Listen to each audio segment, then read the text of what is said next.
Support WrestleTalk! Give us a subscribe. Should Paul Heyman run SmackDown? I am Chopper Pete Quinnell. This is Randy Andy Datson. Welcome to the WrestleTalk podcast review of SmackDown, where we're going to be talking about SmackDown, obviously. Talking about how bad SmackDown is and how much better Raw is and why Heyman should take control of SmackDown. We've already got 3 thumbs up from people who liked SmackDown. Thumbs down, sorry. Thumbs down.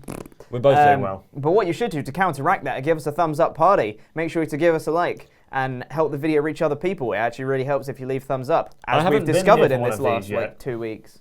So you just got to do the thumbs up party. That's all it is. Just do this. The dance with the thing. Also give us a subscribe while you're there. You'll also notice this isn't live anymore, so you'd have to get in your super chats. No. So that's cool.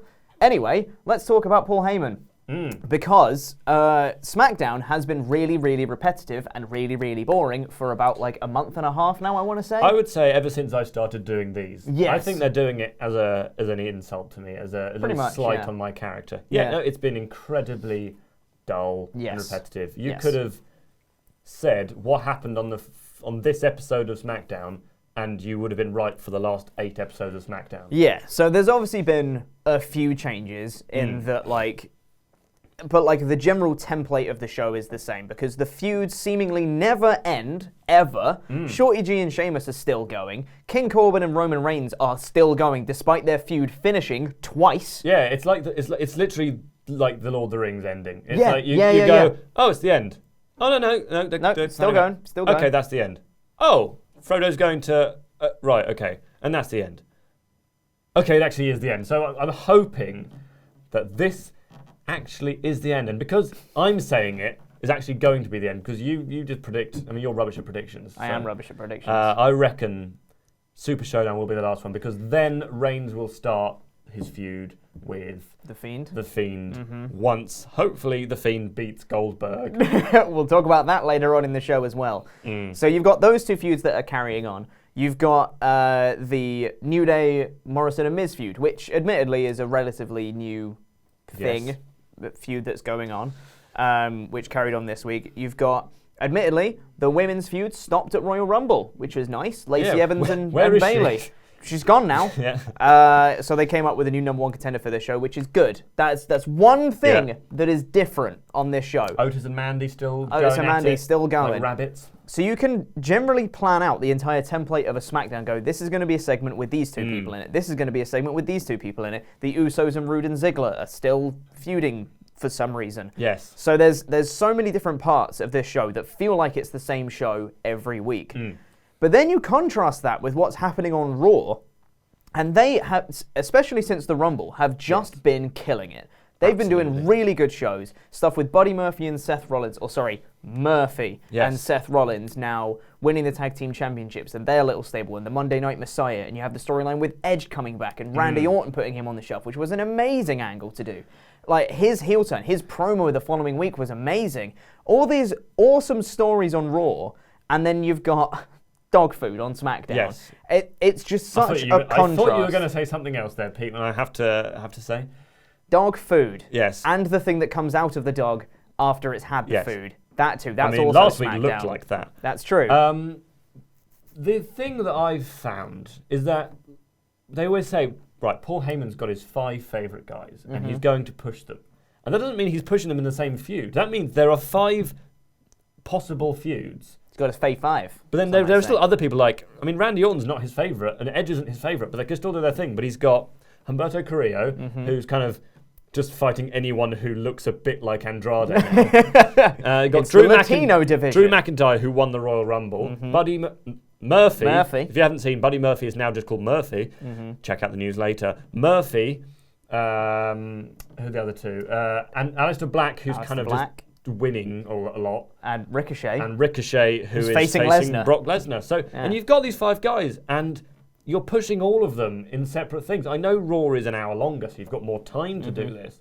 But if Bruce Pritchard, who is, I guess, running SmackDown supposedly, just had some people who he was really behind that weren't Baron Corbin and Roman Reigns all the time, then it would feel so much different. And there's different feuds coming out of the shows, but it's it feels like on Raw there was like a semi-hard reset. So you have all the feuds finish at Royal Rumble, and then you go, right, okay, now we're going to look at the next kind of chapter up to WrestleMania. Yeah. For SmackDown, it's gone, right, Royal Rumble's done. Should we just do that again? Control I mean, V. people are still watching. Yeah, which is the annoying thing. I don't know why people are still watching the same show every week, but Yeah. I think it's such... This wouldn't be as bad if Raw wasn't as good. Because Raw is so good, they have the capability to do these really cool kinds of shows. Because this is the same company. You can have different people running the show or whatever you want to say about it, but this is the same company. They have the power to put on really good shows, and they're just choosing not to do it, which I just don't get. I just don't get it at all. And I think if Heyman took control of SmackDown, we might see the occasional cucking angle because that's what he really likes. That's the issue. But That's the one issue. But we'd also see people like Mustafa Ali get some time on TV. We'd see Shinsuke Nakamura be treated as a legitimate competitor. Cesaro. People like that would actually get pushed under Heyman. And it's not just that they're... I wouldn't want to be pushed under Heyman. Well, yeah, It's true. quite heavy. But it's not even just that these people are getting pushed. It's that they're getting pushed in the right way. Yes. They're getting pushed in relation to where their character is, and they're getting pushed to an appropriate level of popularity. There's a mid-card heel, Buddy Murphy. Murphy. There's a mid-card heel, Murphy, who has been he was losing, and then they thought, okay, well, you'll use his losses to spur him on to greater things. He's going to join Seth Rollins. That's how you book a mid-card heel. Yeah. And then you've got Baron Corbin on SmackDown, who's just, he's here, he's doing everything. He's in every single segment. Even when it's like, here's Goldberg. Ha, joking, it's Baron Corbin. God. They're pretty much, I wouldn't say the same character, but they have the same standing on their roster. They are a upper mid-card heel. Yeah. And they're doing completely different things. And I like one of them, and I don't like the other one. Yeah. For really obvious reasons. And we're not saying that you should make a heel stable with a leader figure and Baron Corbin should have lackeys, because that's exactly what he's been doing the whole time. It really works for Seth Rollins and his character and the faction he's got in Raw. It really doesn't work for Baron Corbin. And we know that from experience. And it's always, whenever Baron Corbin's feuding with someone, they always treat it like they need to have multiple heels ganging up on a singular babyface instead of just having a really good booked heel against a good booked babyface. It's always got to be numbers game of the heels against them. And it's just infuriating to see the same story pan out on every single segment, because you have it with Corbin and his Corbin followers, and then you have it in this segment as well with Zayn and Cesaro and Nakamura, and then now the Revival are involved with them too. And it's just, it's always the same story on SmackDown. Just change things up a bit. And it's not to say that there's nothing good on SmackDown. No. Because you've got Daniel Bryan, which is great. You've got The Fiend, who's always great. Yeah. You've got Mandy and Otis, Mandy and Otis in a fun story. I really like. And you've got, it's fun that Sheamus is back. But they're just not booking him very well. No. So there are things that are good still. Not saying you should go, change everything on SmackDown. We're not being that drastic. It's just change something on SmackDown. Yeah, just change something. Don't keep it the same every week. But anyway, so I just, bringing someone like Heyman, who actually seems to have a grasp of modern wrestling and what fans want. I mean, giving Drew McIntyre the Rumble win was like, oh, they are listening sometimes, I guess. Yeah. It was a surprising and shocking, and really well received. And it was a Heyman move. Totally. All the reports are that it was a complete Heyman pushed for this, and he got it because that's what people wanted. Yeah. I'm not saying everyone's going, I want Drew, but everyone was saying, I don't want it to be Roman again. Mm-hmm. So. And a lot of people didn't know they wanted Drew to win until he won. Yes. Like me. I didn't know I wanted Drew to win, and as soon as he won, I was like, I love it. This is perfect. This is exactly what I wanted. So yeah, I think there's a lot of things that Heyman could bring to SmackDown if he did take control of it. Now, we're not saying that that's actually going to happen. I don't think it will. No. Plus, if Heyman is now controlling both brands, he might not have as much time to dedicate to a certain section of people like he's doing on Raw. So it might not actually be the best move for Heyman to go on to SmackDown. No. But someone like him, who's really good at understanding what people want and taking that into his booking on a show would be really, really good for SmackDown, because SmackDown is really boring and repetitive. Eric Bischoff. Not Eric Bischoff. Tony Khan. Maybe Tony Khan, but I don't think that's going to happen somehow. Anyway, let's get in and actually reviewing what happened on the show. We can probably speed through most of this because, as we mentioned before, it's quite repetitive. But the show opened up with a Goldberg video package being like, "Tonight, who's next? Goldberg," etc. Which kind of gives you the impression he's going to be there live. And I was At like, no oh, point cool. during this show, until I found out that he wasn't on the show, did I think that he wasn't going to be on the show. Exactly. It was like, I was called him Baron Corbin.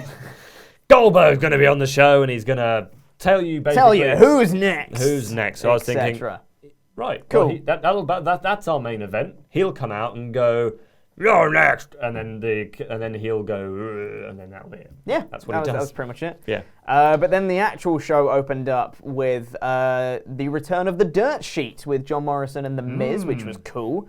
They came out and they did a pre-made video skit, which was a video parody of Once Upon a Time in Hollywood, or Once Upon a Time on the Dirt Sheet. Yes.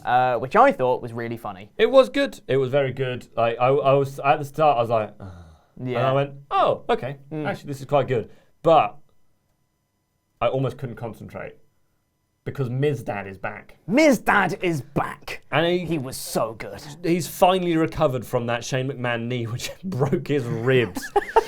Poor old man. But yeah, he was back, and they did like proper sort of actual parody scenes from the film, which I have actually watched. I don't watch a lot of films. I haven't, but I have watched it. It is fine. Yeah, that's what I've heard also. But yeah, from what I have read online and from people that have actually watched the movie, it's a really very good parody, very self-referential kind of thing. Lance Storm was there. Lance Storm was also in it. And and Mizdad, who they kept calling Mr. Miz. Yes. No, his name is Mizdad. I don't think, but the thing is, I don't think he was ever called Mizdad on TV. He was Mizdad for us, was he? He's Mizdad. Okay. That's canon. That's his only Bird name. Raptor. Mizdad. But then after that, they're saying that they're great and we're going to win over the New Day or something. And New Day come out and they cut their own form of comedy. Big E gives everyone popcorn, which is the ultimate was babyface quite move. Funny. Big E grabs his microphone from inside Kofi's popcorn tub, which I thought was I didn't see that. hilarious. That's Kofi just came out and started cutting a promo, and then Big E went to go talk, and he was like, just reaches inside Kofi's popcorn and gets out the microphone, which I thought was just a stupid little funny thing.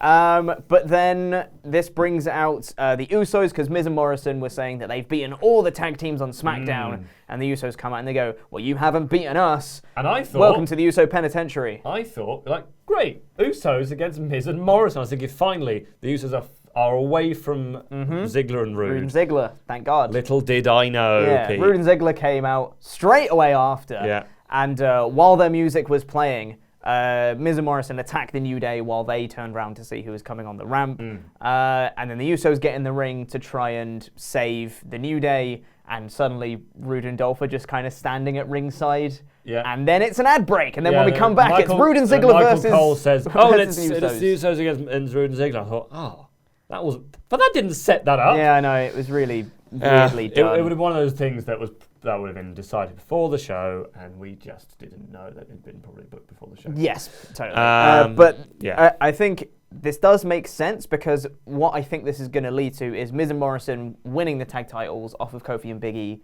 at Super Showdown, and then their first challengers will be the Usos. I'd be very surprised, which would be great if they didn't win them. Yes, it would be a very strange move to not have Morrison win it straight away. Yeah. So then we had the match of Rude and Ziggler versus the Usos. This was quite a competitive match. It was quite fun. There was a couple of really big spots and near falls towards the end. There was the big splash that got countered with Dolph's knees, and he did a quick roll up, which he kicked out of. I like the double Rikishi spot, or the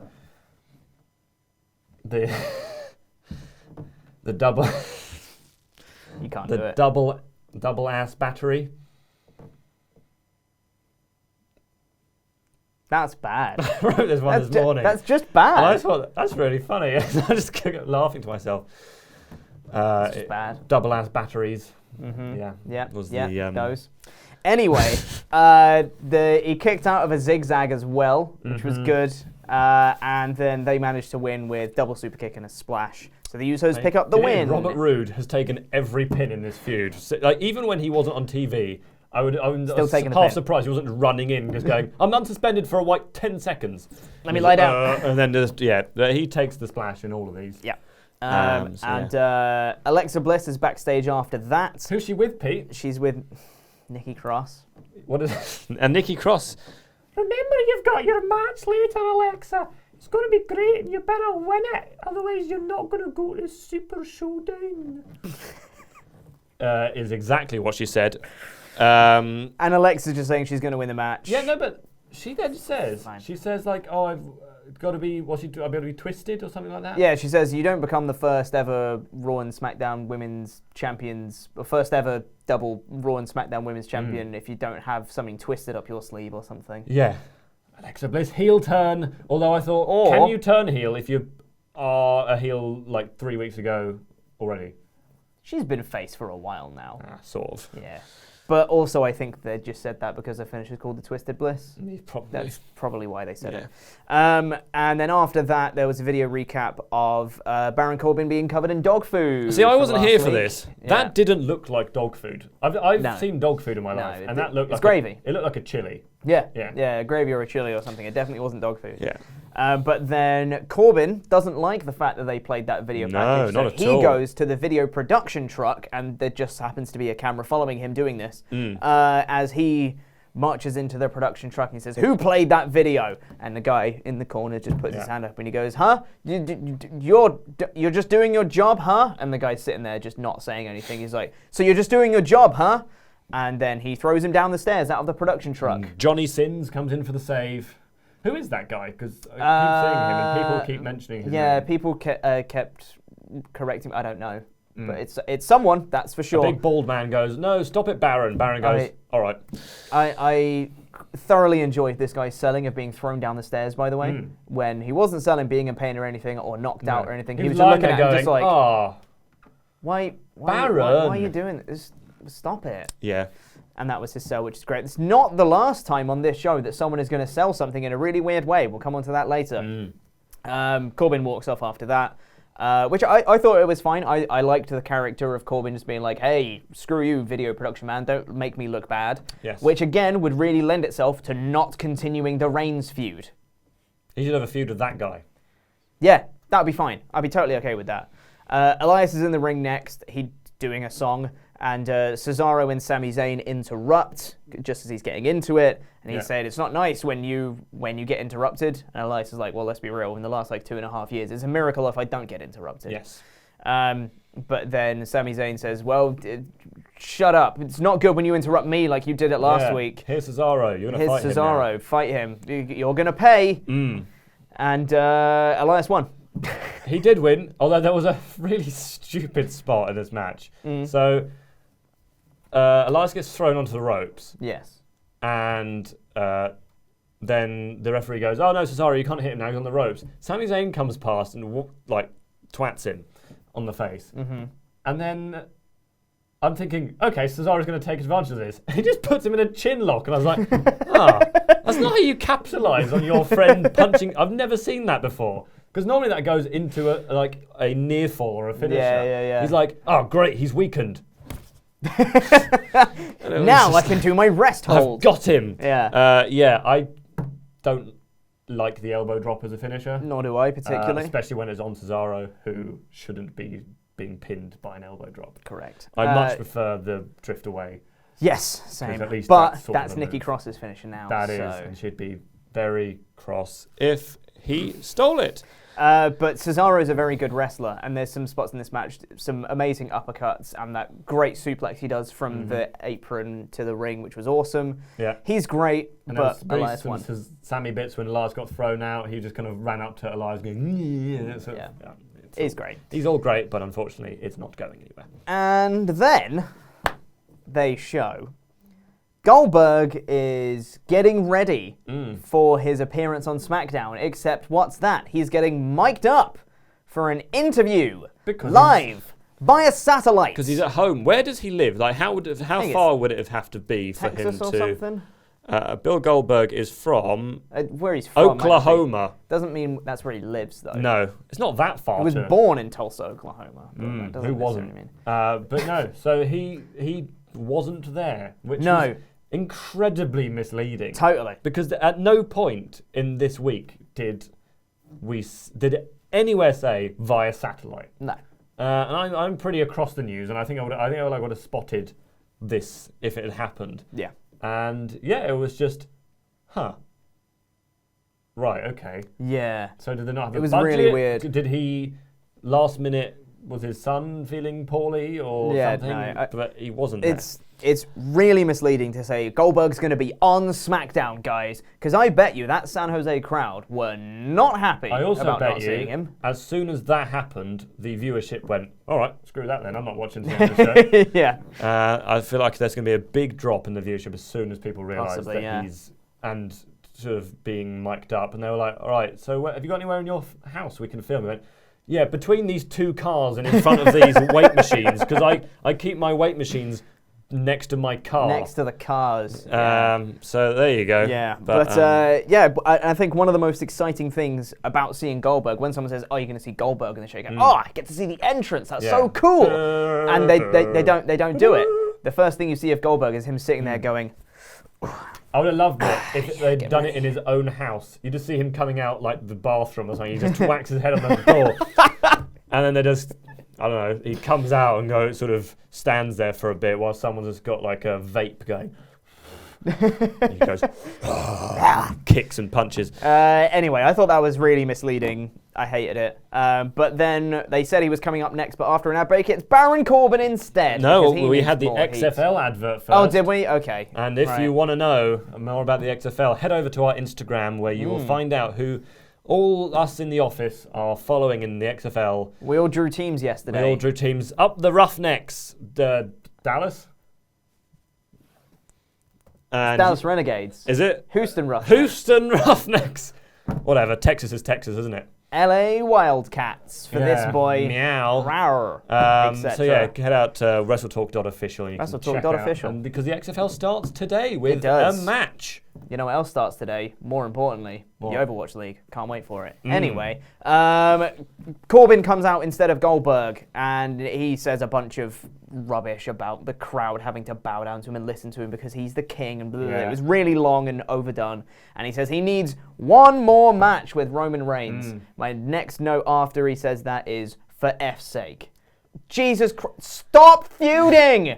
You've been feuding for months and it's finished. Just stop, please. God. He does get some good heel heat, however. I don't care. I don't care about his heel heat. It's bad heat. I hate him. I don't hate him. He's fine. The Super Bowl result, because obviously Kansas City, whatever the names are. What's they called? It's San Francisco 49ers. Yeah, they lost to the Kansas City Chiefs. There we go. Lost 31-20. And you just said that because you wanted to show off that you know the Super Bowl result. I knew the score.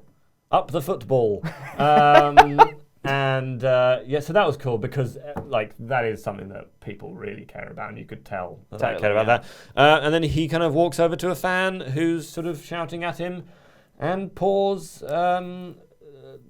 soda on his head. I reckon it was cheap pop.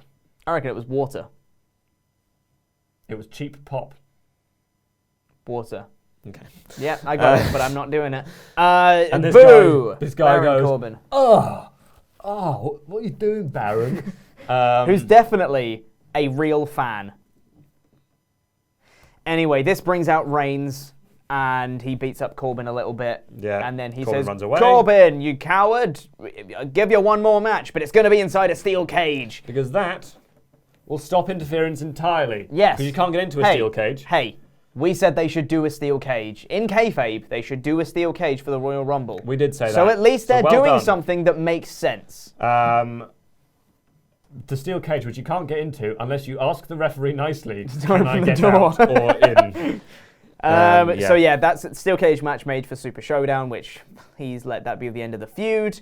And then we actually finally get Goldberg live via satellite. And he says, I was watching the Royal Rumble and it gave me the itch Brock Lesnar's tied up with Ricochet and Drew McIntyre, which is cool. But what about the Universal Championship? And then Firefly Funhouse interrupts. Bray Wyatt's doing a little news shtick. The Firefly Funhouse news. And he's saying that word on the street is that you want to challenge the Fiend. William Goldberg. William Goldberg, which is great. And he says, word on the street is that he wants to challenge the Fiend for the Universal Championship. And the Fiend accepts. Gets all serious when he says it. It's great. And then he tries to do a bit more of the mind game stuff, and Goldberg's just like, I don't care about your mind game stuff. No. On WrestleTalk.com, great website. Great website. Louis did a list the other day, which was 5 people who should face or could face Goldberg at Super Showdown. And his number 1 was The Fiend. Right. And I reprimanded him for saying, that's stupid. That's like the last person I ever want to see. Not saying this was a bad list, but I was like, no, why would they do that? It's really dumb. Because either Goldberg's got to lose or Goldberg's going to be the Universal Champion. Yep. It's going to a non-finish, isn't it? No. You think Goldberg's taking the loss? I think Fiend's winning. Yeah. Well, okay. I'm hoping Who was that the last? Fiend's winning. I suppose Brock was probably the last person to kick out of Jack Hammer Spear. Yes. Yeah. I'd love for Fiend to not to no-sell a Jack Hammer Spear, but to kick out of it and to do like the quick stand-up spot after taking Jack Hammer Spear. I think that would be fun. I think this could be a fun match if it's booked right. However, I don't think this match should happen at all because all of the Fiend's feuds have been really like steeped in the history of Bray Wyatt and the lore of this character that he's built and all of like the feuds that he's used to have. And this just feels like, I don't know, Goldberg. This is happening because of Saudi Arabia. Totally. This is the only reason this is happening. 100%, yeah. So I really don't like the fact they're doing it. But hey-ho, Goldberg says he's next and walks off. And then Bray Wyatt goes, let me in. And that's the end of the segment. Yes. Sure, whatever. And then they go to Daniel Bryan, who was very sad because he lost at the Royal Rumble. Hey man, it's psychologically taxing. It is psychologically taxing. Well, when you face the Fiend. Fair, if I've been whacked with a leather strap for a long time, I mean, normally that takes me at least an evening to get over. Totally. He's backstage watching a TV face on. He's not watching it at an angle. Yes. What? How? Heathen! This is how you watch a TV. Yeah, exactly. Weird. Anyway, Heath Slater comes in, of all people, and says to Daniel Bryan, hey man, you're an idiot for doing a strap match at Royal Rumble. Basically. He didn't actually say that, but he said, hey man, I just wanted to check up on you, make sure you're okay. I mean, I don't know why you do a strap match. That was a weird thing to do. It was kind of stupid, really, but just wanted to check you're okay. And Daniel Bryan is saying, yeah, I get what you mean. How about we have a match right now? And then he walks off, and Slater's like, damn. And then we have that match next, which is Daniel Bryan versus Heath Slater. This was probably my favorite part of the show. Heath Slater doesn't get a single move in. No, not at all. Which is fair. As I said earlier, was the only person ever to not counter the final yes kick. That's not true. Bryan's hit it plenty of times. No, I know. But like, what usually happens is he misses it the first time and then does it again later on. He's hit it plenty of times. Never. Don't check, but he's never ever done it. I can but poor probably Heath, give you 3 examples off the top of my head. Heath was killed, basically. Heath was murdered in this match, which was great because the crowd was so into Bryan when he came out. Yes, doing proper babyface motivations and all that. And then the match starts. He murders Heath Slater, really like aggressive Daniel Bryan, taking out all his frustrations on him. He hits the running knee on him and then goes, nope, and then grabs Heath Slater's hands and starts stomping on his face. And the crowd, who were like super into Daniel Bryan, suddenly went like, oh, that's... Now he's being mean. Oh no, do we cheer him? Do we boo him? It was really, really good character work, and it shows like the darker side of Daniel Bryan. Has the Fiend changed him again? Can you see another Bryan heel turn? I mean, it's possible. If anyone can do it, Bryan can. I don't know whether this is just like he's just entering his slightly darker face to get out his frustrations. I really like the spot. Like he puts him in the bell lock, but the referee's like, "Stop!" He'd already basically just been stop it. Out. He's already dead. Exactly. Yeah. It was literally that meme. So it was a really cool segment. And it was great. I love the character work. Unlike most things on the show, I'm actually interested to see what happens next. Absolutely, yes. We then, after that, get a quick recap of Braun winning the Intercontinental title. Renee Young interviews Braun in the ring. I've missed Renee Young. I know, she's great, isn't she? Babysitter. Yeah. She's so wholesome. She's great. And she's asking about Braun winning the title. For some reason, Braun can't look at her when he's responding. Yes, he just looks off kind of in the middle distance. It's like me having to talk to you. It's kind of like that. Yeah, but you can look at me, though. Even if you're looking down, you I'd can rather still not, look Pete. at me. Well, I'm sorry. You never look at me. So yeah, and then he just says, the good thing about this is that Braun is treating the Intercontinental title like it's really important. And he's saying, this is the biggest achievement in my career. This is something that, I'm going to cherish, kind of thing. It makes the IC title feel a little bit more important, which is nice. But then he gets interrupted by Sami Zayn and Shinsuke Nakamura. Sami Zayn says they demand a rematch because it was a fraudulent win or whatever. So championship rematches aren't a thing unless they're a thing. And then Braun says he's happy to fight whenever, wherever. Yeah. And Zayn says, yeah, we will have a rematch, but not tonight. And Saudi Arabia, he's going to be, in other words. Possibly, yeah. They're going to use all their resources for this match. And then the Revival come out. Because they're heels. And they attack Braun from behind, and then Braun starts to fight back, but eventually gets taken out by a couple of Kinshasas. Yeah. So Nakamura stands towards the end of the segment. That was fine. Yeah, it was fine. Otis is getting ready for his date next week with Mandy Rose. I really like this. There's a video montage of him trying to get ready. There was a little bit of him trying to work out and get buff. There was him put on a little bow tie, and Tucker's like, no, you need a suit. And he put on like this little blazer, and then Tucker ripped off the arm, so he's got like a blazer vest thing. Yeah. It was cool. Him trying to eat a steak, he just grabs it, and Steaks Tucker's are like, high. no. He needs to use knife and fork. I did hear that. I'm just not acknowledging it. And even though I did just acknowledge it by doing that. And but then the ending joke was Otis stood up from the table and the table flipped over because he's big. Yes. And then he goes, I'm ready. Yeah. Okay. Like, it was good and it was funny. I just felt like it could have been so much better. I wanted like a full like suit fitting with Tucker. I wanted a whole I kind of wanted a montage with music. Yes. Like a sort of slow motion, him sort of Yeah. maybe like practicing kissing on like a picture of Mandy Rose. Exactly, yeah. That Things sort like of that thing. would have been that would have been great. And this was good. This was funny, but I just feel like they could have hit a home run with someone who's as funny as Otis. This could have been a home run segment, and it wasn't. No. But I'm still very much looking forward to that segment next week. Sheamus is out next. He bro kicks the hell out of Apollo Crews. Almost immediately, about 20 seconds into the match. And then Shorty G comes out to save Apollo Crews, and then Sheamus bro kicks him as well. Yeah. So... Sheamus just keeps winning this feud. Little men are... What was that accent? Little men are no challenge for him, basically. Pretty much, He proved that, so... Yep. What's the point of this feud? I don't What is get next for Sheamus is what I want to know. I I imagine he'll be doing 2-on-1 handicap next week against Shorty G and Apollo Crews. And then finally we got the main event, which was a fatal four-way women's match to determine the number one contender for Bayley's SmackDown Women's Championship. Entrances because we didn't see them. Yep, 3 of them didn't get an entrance. Only one did, which was Naomi. With her glow behead. That's so bad. You've done so many of them today, and none of them are good. They're very good. But yeah, no, and I thought, okay, well, Naomi's obviously winning this. Yes. But then when I found out that, I had actually found out before I watched that it was going to be in Saudi Arabia, and as soon as I saw that, I thought, Naomi's not winning this match. Is it in Saudi Arabia? That's the thing. That's what it Because says on the website. they don't mention it anywhere on this show that it's going to be at Super Showdown. And it's only been on like press releases and things that could have mistakes on. It could be one of those things where they are pretty sure it's going to happen at Saudi Arabia. Yeah. But they don't want to say it in case they have to cancel it. Whatever his name is, Prince. The Prince person Mr. of Prince Saudi Arabia. suddenly goes, no, I don't want this. I don't want it, I have a theory about the winner of this, why she won it, but you can carry on. Tell us about the match. The match itself was okay.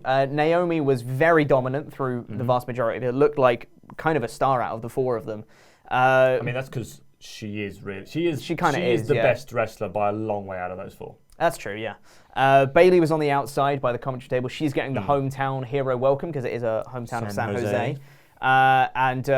It was a fine match. There were some really cool spots from Naomi throughout, I thought. Dana Brooke hit a... Did she now? Dana Brooke hit a Batista bomb. She did? Yeah, Which was cool. Which was quite fun. Yeah. There was a Twisted Bliss attempt from Bliss. Naomi got the knees up. She hit the rear view, which is a terrible move, by the way. I forgot was her move. It's awful.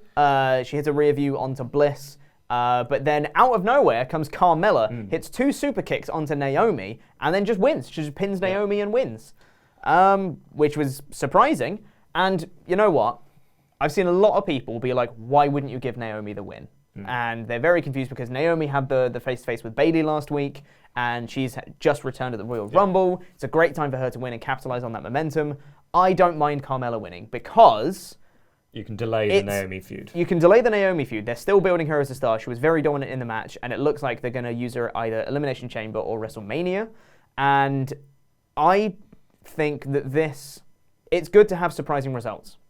Because if we knew that Naomi was going to win, it would have been kind of a foregone conclusion, and it would have been another factor of SmackDown just being boring and repetitive and very predictable.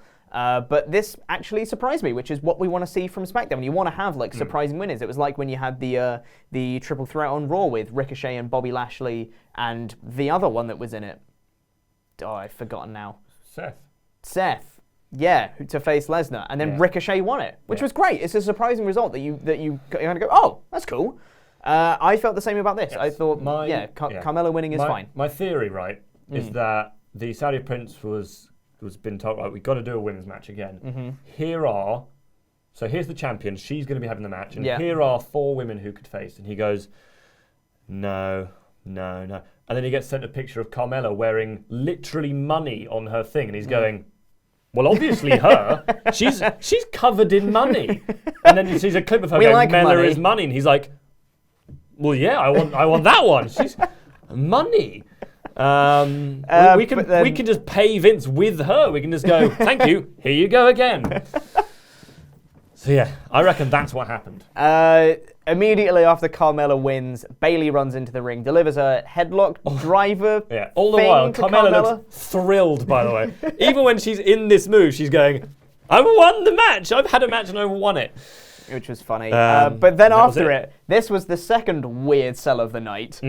Bayley hits her new finisher, this thing, the headlock driver thing. Which is rubbish, by the way. She rolls out the ring with her title, stands on the ramp holding it up, and Carmella just gets up to being like, why would you do that? Come on, that's not fair. Why is Bayley incapable of thinking of a good finisher? She's a perfectly good wrestler. Why does she keep thinking of rubbish finishers? I much prefer this headlock driver to the Bayley to belly.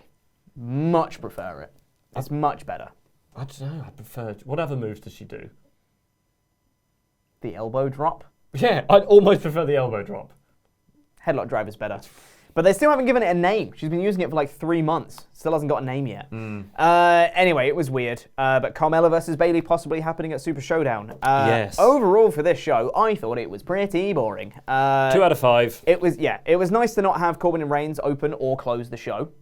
Thumbs up for that. I like the women's stuff. The Goldberg stuff was an absolute farce. I don't get how they can get away with advertising that and then not deliver. Miz and Morrison stuff was great. The Otis stuff was fine.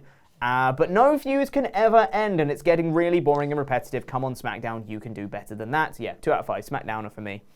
But before we get out of here, we've got to say thank you to some very special people. That's our $25 and above pledge hammers on Patreon. You can go over to WrestleTalk's Patreon and you can get the $25 tier. You can get your custom wrestling name and you get shouted out on a video like this. So, thank you to He's No Jackass, Dano. Woo! Oh, well done, Dano. Cheap pop as well. Rob Steiner, Recliner. Oh, yes. Ross Pooper Scooper Cooper. Oh, what a wonderful name. Great. The Redneck, Dennis Hicks. Woo, yes. Never wrong, Tyler Wright. I get it. Yes. Michael Plowman, that's his name. That name again is Michael Plowman. Woo, yes. Great Simpsons reference. Golden Nick Holden. Ah, it rhymes. It's great. He's one of a kind.